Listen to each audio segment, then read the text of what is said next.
Hey, welcome back to Real Food Blog. This is an episode I'm doing our chicken tortilla soup. We usually do it with leftover chicken that we had the night before or whatever, and we usually make our own chicken stock. That's totally optional, but if you have a carcass, you can do that. You can check that recipe out on our blog as well.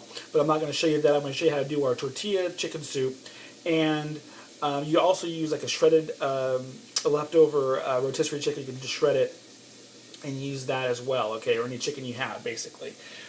So let's get started with this process. So basically, I have sautéed in this pan. I have one whole carrot that's been diced, one whole celery stalk that's been diced, and a half an onion that's been diced. Also added 1 to 3 cloves of chopped garlic. That's to taste, okay. I also added 1/8 of a teaspoon each of dried oregano, cumin, and chili powder, okay, and then put salt and pepper in here. So saute these up for about 3 to 5 minutes until your veggies are nice and soft, okay.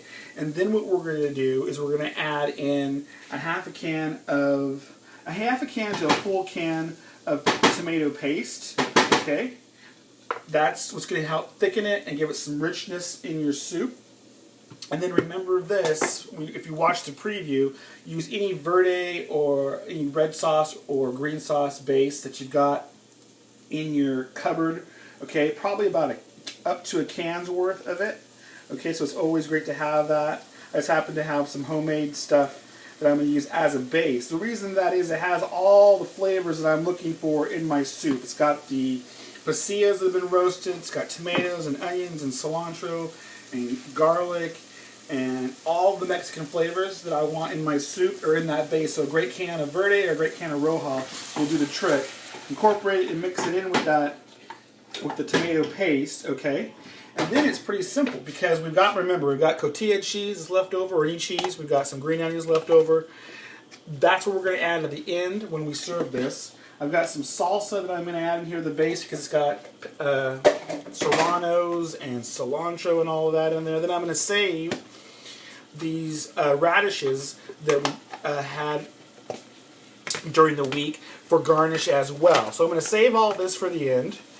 But I've got this red cabbage, or if you've got green cabbage, that's going to go in here as well.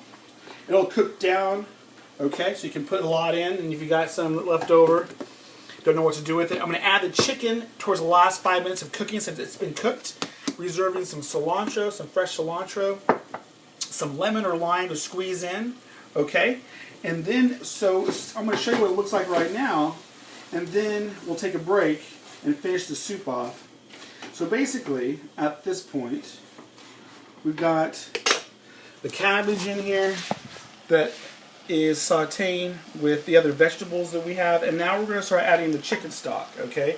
And so we're going to add the chicken stock a ladle at a time and bring it up to temperature, and then we're going to continue to saute this, okay, or simmer it rather, right? Simmer this soup for about 20 or 30 minutes, okay? Then that's when we add the chicken, last 5 minutes of cooking, okay? And then when we serve it, we'll just garnish with cheese, green onion, some sliced radish, some cilantro, and either some lemon or lime. And I like to put srirachas on ours too, okay? And ours if you want to. Now, a couple other options. You can also serve this with diced avocado, which is traditional.